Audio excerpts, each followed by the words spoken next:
everybody, to a new podcast on the Dogs in the Water podcast network. What is this called again? The show? It's called the Anime Review Podcast. I looked up a list of like anime terms to see if I could make like a clever pun or something, and I decided no, I'm just gonna call it something really boring because I'm not part of anime culture. It's actually pretty clever, in my opinion. Yeah. Yeah. So for because this is our first episode, we'll have to introduce the concept behind the series. The idea is that you enjoy anime. You have a fair bit of knowledge about anime, which shows are good and which shows aren't. I do not, and I thought it would be nice for you to guide me through anime. And along the way, we're going to rank all the shows we watch to determine which are the best and which are the worst. Right. And we decided to start with One Piece because you said you hated it, which is always a good place to start, I think, because hate is the emotion that we experience most in life, and because you said it was controversial, you said that people like One Piece. Well, it's a rather popular show. Yes. I've seen character art of the main character Luffy. I've seen that before. It's been going on for a while. Okay, so I guess we should start off with first impressions, and then we should go through the notes that we have, and then we should go through ranking. First impressions. So you watched this before. I've watched it, yeah. Did you just watch the first episode, or did? No, I watched quite a bit. Oh, wow. Yeah. Despite the fact that you didn't like it. I did not like it. Why did you do that to yourself? Well, you see, I quit Yeah. at the point when they agreed, you know what, we're going to stay on these separate islands apart from each other and train for 2 years, and then we're going to come together and we're going to go back to doing exactly what we were doing before, but stronger. That's when I gave up. That is that happens in the series. Yes. They take a 2-year break off screen to train, and they make a movie taking place in that time. Oh. And then the show continues after that. Wow. That's a bold departure. What? Woo. Why? Why would they do that? That just seems like such a weird concept to me, to be like, hold on, stop the show. We're going to have the characters go out for 2 years and then come back. It's like that thing where in some shows, sometimes the show gets canceled, but then it gets picked back up again. So they have like a missing year or a missing number of years. And so there's like a recap episode or something. But you don't make a movie about it. It's like when James Hurley left Twin Peaks in the second season, and he went off and fell in love with Evelyn Marsh, and her brother / lover killed her actual husband but pinned it on James, and the whole time they just have to introduce new characters because it's taking place outside of the established setting that they put so much work into building in the first place. The premise is completely changed at that point. You're taking the character out of their element and moving them to someplace different. It's like when they sent Jim to Stanford in The Office, right? And that it didn't even last a whole season, I'm pretty sure, because people hated it. Okay, so this anime is in the category called shonen. That's a type of that started as a genre for manga. It's for young boys, right? So Dragon Ball Z style, high action, explosions, funny sound effects, jokes, and fan service, that kind of thing. Yeah.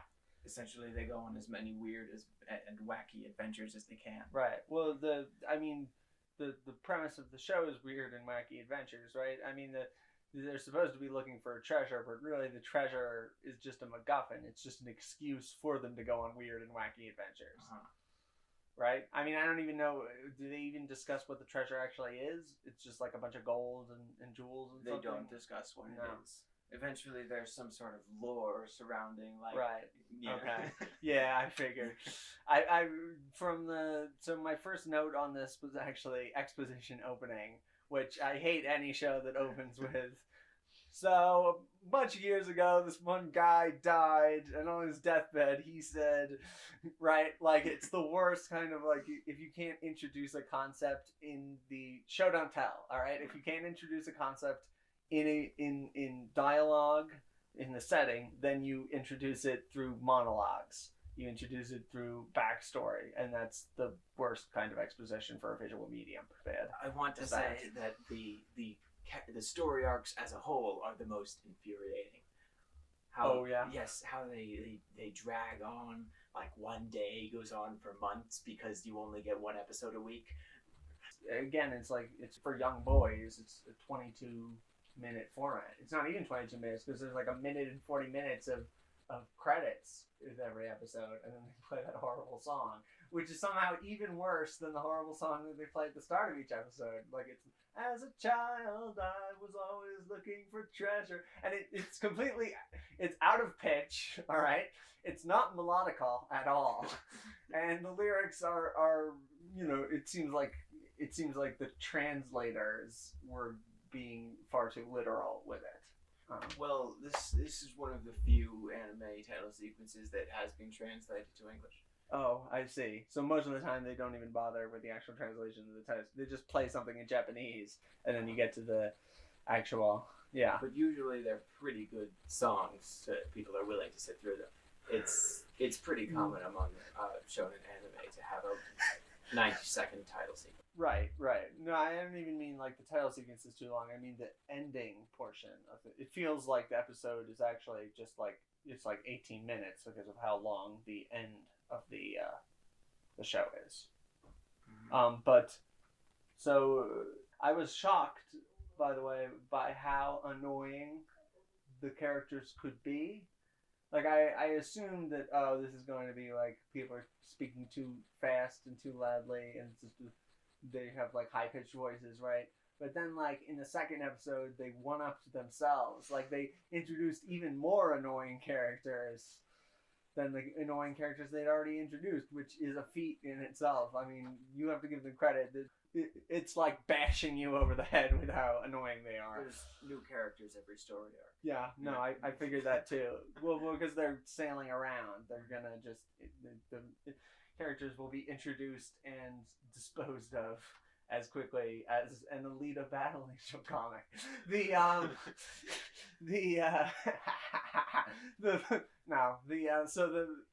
What was I gonna say? No, I was gonna say, so right off the bat, the main character Luffy is clearly evil. Is he what? He's clearly evil. What? He's absolutely, first of all, he shows no ability to comprehend pain in other people, right? His first actions are to beat up a bunch of people and then, eat a bunch of food and then berate this person that he just met for no reason. And then the person that he just met who's leaving an abusive relationship, right? An abusive relationship to escape with him, he continues to abuse by hitting them whenever they speak out against his insane plans. He is male, by the way, the little kid. Yeah, no, I know. But the Kobe, yes. Right. So he's not any better than the people he rescues. I say that with quotation marks. The Kobe from. He's just more charismatic. And then his goals are to rule over everyone. So he's already megalomaniacal, right? His goals are to rule over everyone. He shows no regard for other people's pain or freedom, right? When he's talking to the warrior Zoro, right? He's like, you're going to join my ship crew whether you feel like it or not. He is a sociopath who just goes from place to place ruining people's lives and inducting them into his cult of personality for the purposes of his own grandeur. And then the fact that he can't even feel pain or be killed makes it even worse. He's basically the Mask. And when I say that, I don't mean the Jim Carrey movie. I mean the original comic of The Mask, where the character goes around murdering people, but in cartoonishly horrifying ways. That's basically the character. He's an insane, evil, megalomaniacal monster who goes around ruining people's lives. That's it. That's the character. From the 2 episodes I've seen, that's at no point was I like, oh, this guy is better than the villains he's beating up. No, he's equally destructive and shows a complete disregard for human beings. People are just like objects for him to get to his goals. I want to say that once he gets his crew, they all have like an individual motivation for coming with him. Like the swordsman wants to find all the 7 legendary swords. The cartographer wants to map the entire world. The chef wants to find the ocean with all the greatest creatures in it. This is the worst writing, by the way, to be like, all the characters have their own motivations. This is like when you start a D&D campaign, and people are like, I want to find the 7 legendary swords. Oh yeah, well I want to map the whole world, right? And it's like the each individual motivation has no tie to any of the other motivations. So the characters are just sort of going around in hopes of stumbling over, in hopes that the DM is just going to provide them with, oh, you found one of the legendary swords in this dungeon, right? Like there's no tie between any. There's no deftness of storytelling because the characters have no actual connection to each other. Have you heard of what a filler arc is called? No. Okay, so go ahead and explain it. So a filler arc is when an entire story arc has no consequence to the rest of the show. Oh, so you mean like in Avatar, The Last Airbender, when... Sorry, no, there's no filler arcs in Avatar. There's filler episodes. Right. You're right. There's filler episodes. Show. There's filler episodes, but there aren't filler arcs. In Korra, there are filler arcs. Because in Korra, there are arcs that things happen and then they have no consequence on later things that happen. Well, like the whole thing with the what's the name of that guy with the one character becoming a movie star in the 2nd season. As far as I remember, that doesn't actually tie into any of the other story arcs or lead it.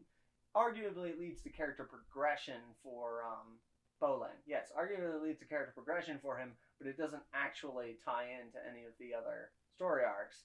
It's the same thing with it's supposed to be like, oh, he's making propaganda about how evil the Northern Water Tribe are, so that they can get Republic City to send like an army there, but that never pays off because the bad guy's plan is to turn himself into a kaiju and destroy the world, right? So there's no payoff there.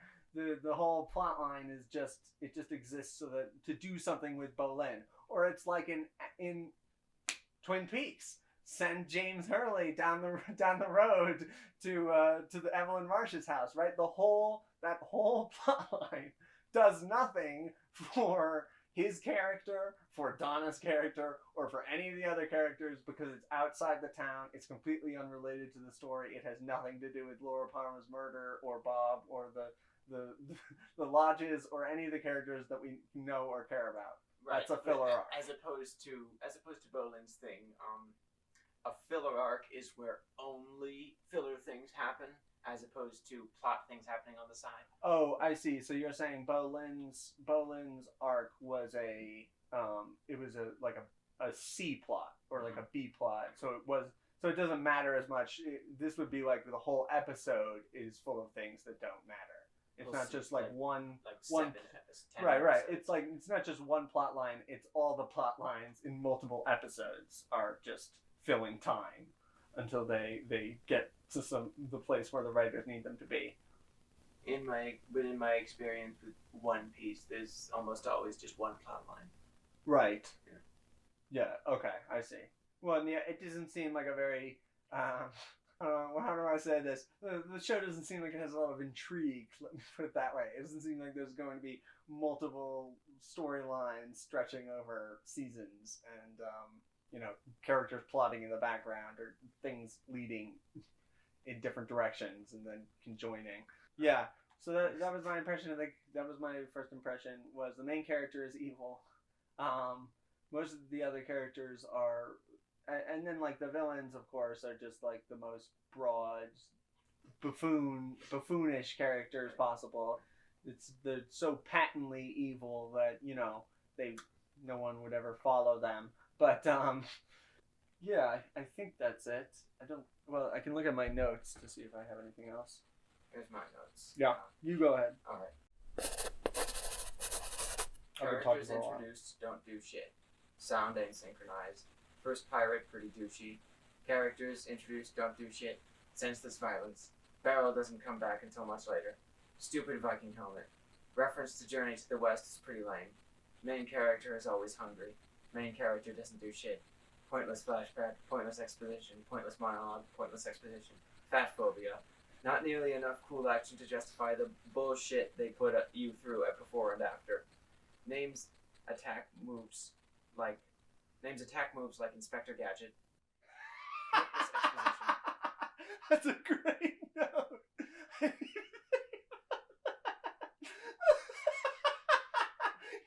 got me with that one. Yeah, it's totally like the Go-Go Gadget boxing glove where he just shoots out his arm and punches somebody across the room.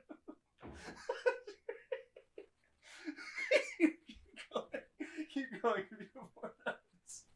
Pointless exposition, pointless flashback, body shaming. Main character finds it funny for some reason.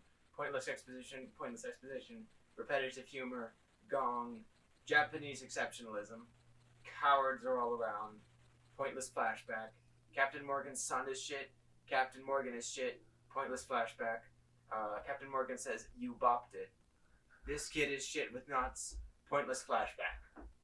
Those are my notes. Right, for both of them. Okay, so I thought you would break it up, but no, you just went from one to the next. That makes sense. So there's a couple of things there that we should address, I think.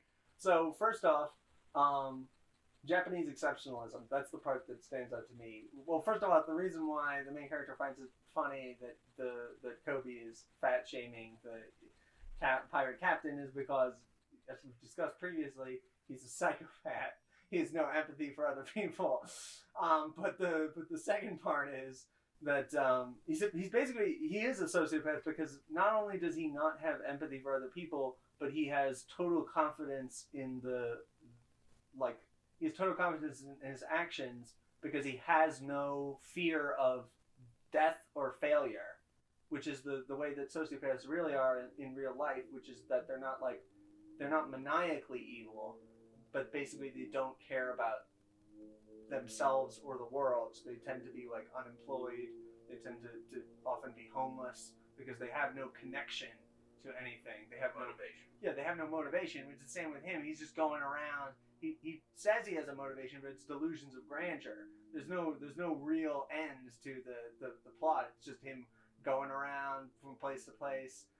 But back to the Japanese exceptionalism. Where did that come from specifically? The rice balls, the rice cakes. How is that Japanese exceptionalism?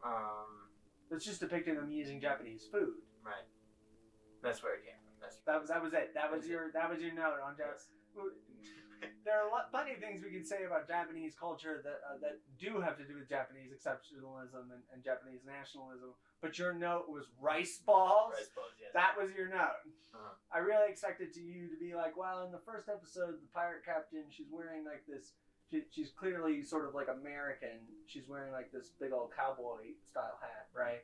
And she's sort of dressed that way, right? Right. Am I wrong about that? Right. Yeah, it seemed like an American character. Maybe they're all voiced by American actors in the version we watched, so maybe I'm wrong about that. But notice that Luffy has rubber skin, like how some Asians are described. What? Rubber skin.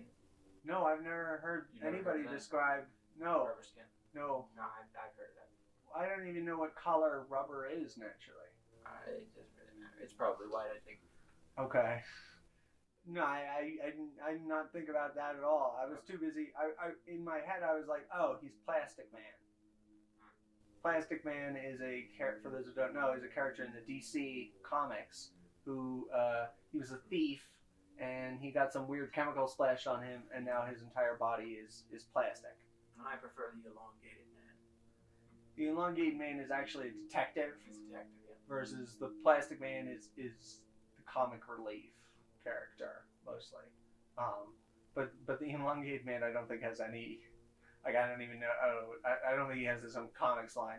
Plastic Man doesn't either. But Plastic Man was with the JLA for a while, which at least made him more interesting. Although the Flash is supposed to be the comic relief character, so I don't know why you need both of them. Regardless, Really, it was just really they only brought it in because it's one of those things where it's like, well, the comic book writers want to be able to draw a bunch of really surreal things, so let's just throw in this shape-shifting character so they can just have him doing weird shit in the background while they get the plot over with. Yeah. So I want to ask you a question about that. Have you seen the whole first season? Yes. Okay. Well, I don't know what a season really entails. I've seen I've seen the story arc that involves the Eastern Sea. All that takes place in the Eastern Sea. Okay. Yeah. Interesting. Well, do they ever come back to the fact that he's eaten devil fruit? Yeah. That's kind of important in the show. Okay. Can you tell me, without spoiling necessarily, so devil fruit, you told me there aren't like demons in this world. Like someone refers to this guy, Zorro, he's like a demon, but you're saying, oh, there aren't actually demons in this world. Yeah. So is the devil fruit magical, or is it just like, oh, it's like some weird biological thing that only grows on like a particular island or something? So this is one of the mysteries in the show. Oh, like there's often questions risen up, like the world government has some sort of access to a bunch of devil fruit, and like apparently there's some myth that a devil lives inside the fruit, and if you eat 2 devil fruit, you explode. Interesting. So okay. So when you say a devil lives inside the fruit, do you mean each piece of fruit has its own individual devil, or there's a single devil that lives within all of them? Each fruit has a different devil. Okay. That was just casually mentioned once. Later in the series, do other people with his rubber powers show up? Like from the government? No, there's only one kind of power for each fruit. Oh, I see. So he ate a specific one that made him rubber-ate, but there are other people who have eaten devil fruit who show up in the series? Yes. Okay. Interesting. Like antagonists who are powerful. Yeah. Interesting. You know what the whole thing with the captain in the second episode reminded me of? Oh yeah. Him talking about how great he was and being huge and having a giant axe mounted on his arm. It reminded me of the we've been playing, so I've been running Dark Heresy for you guys. And in that universe, there's this whole worship of the Emperor by the human beings. They have one big Emperor, and they worship him, and they have giant statues of him, and they sacrifice people to him. Yeah. And it reminded me of that a lot. And like in that universe, they have things called Space Marines, which are like giant human beings that are like 8 feet tall, and they're massive, and they're supposed to be able to survive pretty much anything. It reminded me of that, like this super macho militaristic idea. And then like just full of egotism and paranoia. That's what it reminded me of. It's not a good thing necessarily. Obviously, it makes more sense in the Warhammer universe than it does in this one. But that's what it made me think of. Especially like the suit he was wearing. That seemed like the armor he was wearing. It seemed reminiscent to me. I don't think one inspired the other, but it was just a note I thought it would bring up. Is there anything else? Yeah. Okay. Boat got sucked into that big whirlpool, he says. When he first gets introduced, he says that his boat got sucked into a whirlpool. I know at the when the episode opens, so the people on the boat are like, oh, this boat is too big for the whirlpool to get us, which I thought was going to be like a Titanic thing. I thought like the whirlpool was going to get them, and it's one of those, the boat is too big to sink type situations, but that didn't happen. So what whirlpool are they referring to in that? They showed a whirlpool casually. Oh, okay. Just at the start of the... Okay, I remember that, but it doesn't ever show up in the plot again? It doesn't show up in the plot. No. Do any of Luffy's, like, crewmates ever show up?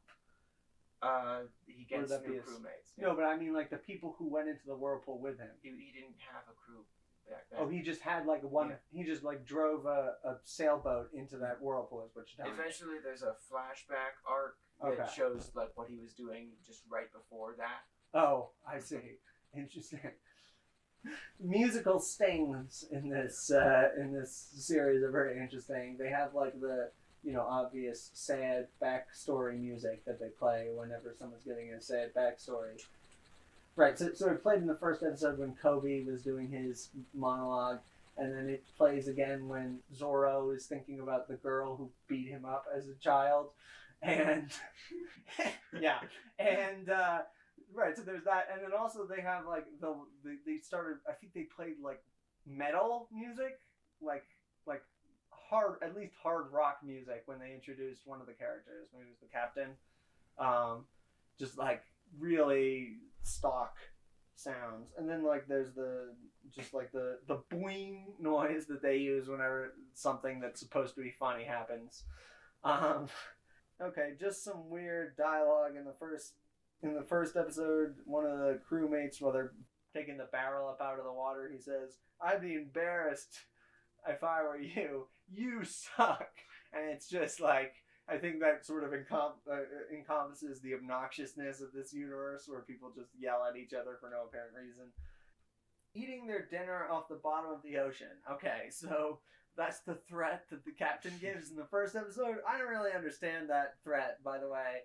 I guess the idea is, oh, you'll be drowning. But what does that have to do with eating your dinner? Because they were there to eat dinner, like they were trying to have a leisurely cruise. Oh, I see. Yeah, through pirate-infested waters.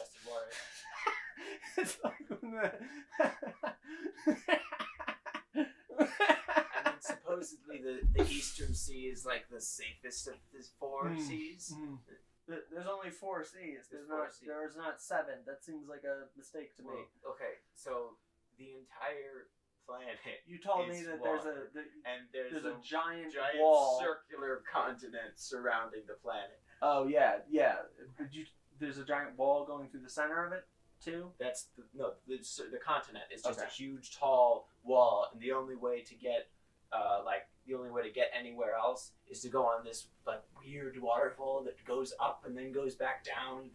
That's like when we made worlds for the Sharing Worlds. Like I did this writing project where me and a bunch of other teenagers, we went to Spartanburg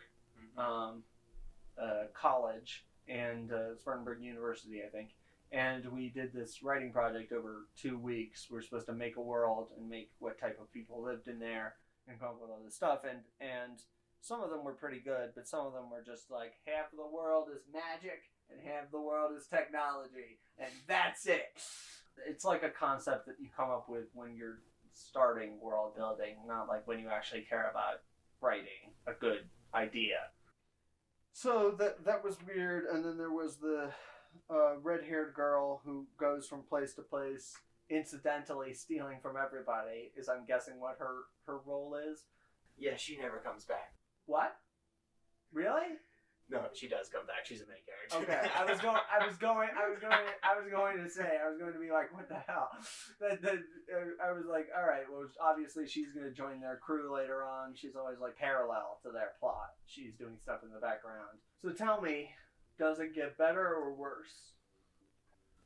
It depends. Like I said, the most infuriating part was the pacing, how long it takes to get to the climax. Oh, yeah. But I mean, like once they get the whole crew together, right? Once they get all the entire show is getting the crew for a while. You're supposed to get 10 crew members, right? And by the time I quit, there were 9 crew members. Oh wow! Well, first of all, 10 is too many to begin with. Like that's too many characters for you to care about, right? Like I thought, like he'd get like. He has Kobe, which is 1, and then he's gonna get like 4 other people, and then those will be the main characters, right? Like I thought that was the extent of it. 11 main characters is too many, and that's not even including the antagonists. Well, that's that many people on a boat, right? So they're all together wherever they go. It's not like they're split up across the world. They have different storylines. They're all connected to the same thing. Kobe. Yes. He doesn't become a crewman. Oh, interesting. Oh, so there's even more. Does Kobe stay a main character? Or he doesn't stay a main character. He comes back eventually. Oh, interesting. Does he come back and he's all like badass and like in charge of the military? Is that what happens? Maybe. That seems like the transparently what they would do with that character is they would have him come back in a giant uniform, right, with guards on either side of him, and he's got a scar across his face, and there's women fawning over him. Yeah. And then, you know, Luffy treats him like a piece of shit still because he's a shitty person. Yeah, okay, interesting. So too many main characters. Is there like a Team Rocket style antagonist characters who also have a plot going on? Team Rocket? So in Pokemon, yeah, Team Rocket is like they're the antagonists, but they're also main characters. They show up in every episode. No, there's a different villain every story arc. Okay, Right. all right. So there's no consistent.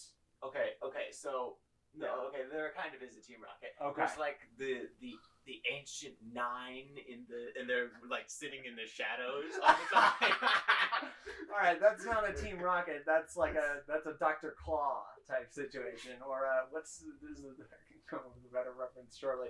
There's some evil like cabal of people. Oh, you know what? In Secret Saturdays, there's an evil professor, right, who's going around collecting all these evil objects, and he has like a council of evil people who are using the cryptids for evil things. Yeah, but he actually does. Oh, things. you know what it is? It's like the Carmen Sandiego animated series on Netflix. They have literally an evil group of people who are plotting the whole time. No, but we see their faces. No, you're right. That's true. They have personalities. It's not just like a bunch of people sitting around and being like, what shall we do today? Okay, so they show up eventually, but they don't. Do they do anything important? Not as far as I've gotten. Okay. There's also the 7 Warlords, which are pirates that became powerful enough that the world government hired them to enforce the law. Oh, so it's kind of like I'm coming up with all the references to other animated series right now. It's kind of like the No Man of Nowhere, where there's like a bunch of super powerful bosses who are in charge of enforcing order across this dystopian world. Yeah, you could say that, Yeah, interesting. But they don't have magical powers, presumably. Do the Warlords eaten the devil fruit too, or are they just like really badass people? Okay, so they're like they don't really know each other that well. Like half of them have eaten a devil fruit of some sort. Interesting. Are there other magical things in this world besides the devil fruit? I know that it showed like sea serpents in the title sequence, so I assume there's like giant monsters. Mythical creatures. There's fishmen. All right. They're just anthropomorphic. They're like fish people. Are those antagonists, or are they just like people? Pirates of the Caribbean, those kinds of people. Like human beings who are like partially merged with fish. Yeah. Like Davy Jones' monstrous crew style characters. And they're typically stronger than men. They're typically stronger than normal humans. And the first time they're introduced, they're a pirate crew. Yeah. Oh, okay. Interesting. So they are antagonists. There's none of the fish people. I assume there's Fishman Island. I think there's just normal fish people. What a terrible name for fish. There's Fishman Island, and there's Sharkman Island. There's also giants. Okay. There's just giants, and then there's long arm people. They have an extra elbow joint, and they have orange skin. All right. So Fishman, giants, orange people with an additional elbow joint on their arms. So are these like monstrous races, or are they all like, are they as intelligent and empathetic as human beings, or are they all like it's a fight for humanity to survive against these creatures? They're typically, I think they're typically of human intelligence. Yeah. Okay. All right. Are any of the crew one of those, or are they all humans? Okay, one of them is a reindeer that ate a devil fruit that allows them to talk. One of the crew members of a pirate ship is a reindeer. Who can speak. The reindeer doesn't have hands, does it? He can hold stuff. How? With his hooves. This is the instant problem. Sailors need to be able to tie knots and like climb things. It's the opposite of a. Why couldn't it have been like a monkey or a parrot or something pirate themed? Why a reindeer of all things? Okay. And never mind. Yes. No. It gets worse. Okay. Well. Yeah. So By the way, this podcast is going to be full of spoilers, at least for the ones that Jackie here has actually seen the seasons of. There's different types of devil fruit. So the kind of devil fruit that the reindeer eats, the less it speak, is called a Zoan type. There's human. If a human ate that fruit, would they be able to speak to reindeer? Okay, no, look. So the Zoan type gives you the power of a certain animal. There's a wolf Zoan, a tiger Zoan, that kind of thing. And reindeer ate the human Zoan fruit. So the power of a human is to speak English? That's one of it. Oh, so you're saying his moves turned into opposable thumbs because he got the power of a human? Is that what you're talking about? Let me focus. Okay. Alright. So there's different transformations. You can turn into like a super muscular type of that thing. You can turn into like just that thing. It's not much consistency. And the reindeer is a doctor. Okay. And he invented this sort of ball that he can take to give him new transformations, extra transformations.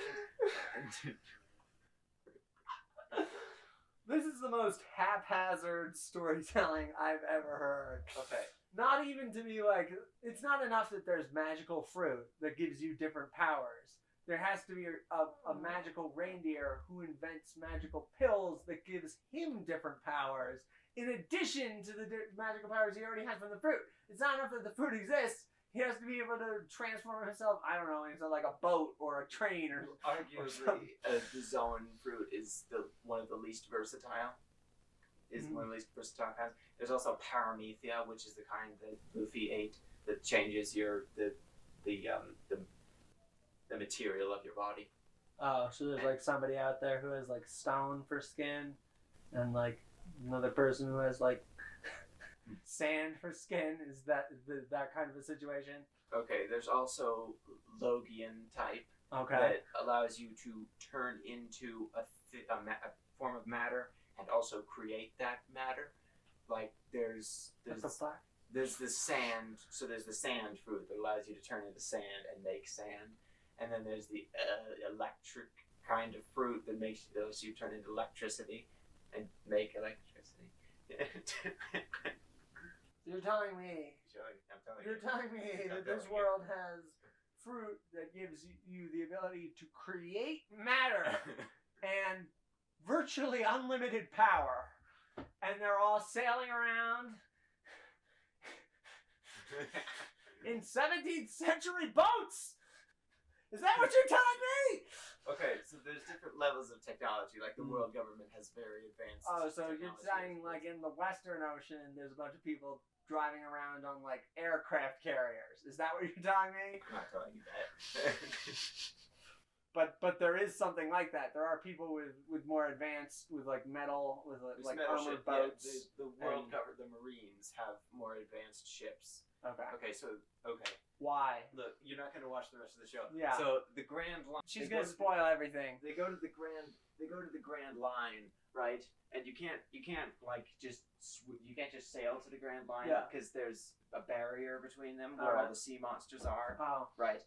And of course. Why would the marine ships? They're lined with sea prism stone, which are like the sea. As a metal, and they're lined with the sea as a metal, and the sea. The sea? Do you hear how insane what you're saying is? What does that even mean? The sea as a metal. What does it mean that they can be as heavy as they want and they still float? What does that mean? Okay, so like you can move through the it. Sea monsters don't sense it because it's basically the sea. So but also, sea prism stone is also used against people with the devil fruit. Okay. Okay, so. People who eat the devil fruit, they can't swim. They're unable to swim. They become paralyzed as soon as they're in the water. And the power of sea prism stone is basically the power of the sea as a material. And it's the most convoluted bullshit. If you touch it, you go limp. if a devil fruit eater. You remember in the third Pirates of the Caribbean movie when they're like, oh, okay, so we have a sea goddess who's trapped inside this body, and she and the other sea gods cursed Davy Jones because he wasn't delivering souls to the afterlife the way he was supposed to, and so he turned into a fish monster, and because his heart got removed from his body, he can't have empathy for anybody, so now the whole ship has become corrupted and all the crew members have turned into fish people. But also, Captain Jack Sparrow has a compass that always points to the thing that he wants. And also, they have to go off the edge of the world so that they can go into the afterlife to retrieve Captain Jack Sparrow because he's one of the 9 pirate lords and they need him to present his piece of 8. Even though it isn't actually a piece of 8. It's just a piece of shit that they just happen to have on their person. So they didn't really need him. They could have just named anyone else to be a pirate lord and be like, yeah, now you're the pirate lord, Elizabeth Swann. But also, there's a fountain of youth, and you have to capture a mermaid so she can lead you there, but you have to sacrifice one person's life to get water from the fountain of youth so that you can become young forever. And there's a map that leads to the fountain of youth that's all the treasures in the sea, but it has this weird circular turning thing. This is too many. That doesn't all happen in the same movie. But it's too many. Almost all of it happens in the same movie. It all happens in the same universe. And Blackbeard the pirate has little ships and bottles that represent actual ships. Like, he can just break a bottle and summon a ship from the water. It makes no fucking sense. It's too many supernatural concepts that don't gel together at all. It's too convoluted. Alright, so we're going to rate this show. Right now, our baseline is, so, best anime film I've ever seen.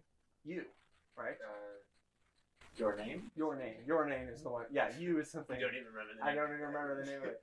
Your name was going to be that's the highest standard, right? And we might find something better than that over the course, but I thought that would be a good placeholder. So is Your that Name. I think it's like the only anime movie that got it on well, it an got Oscar. it was I mean, it was like a world phenomenon, right? Yeah. Like it was released in like English and yeah, it was like a big deal when it came out. If I remember correctly.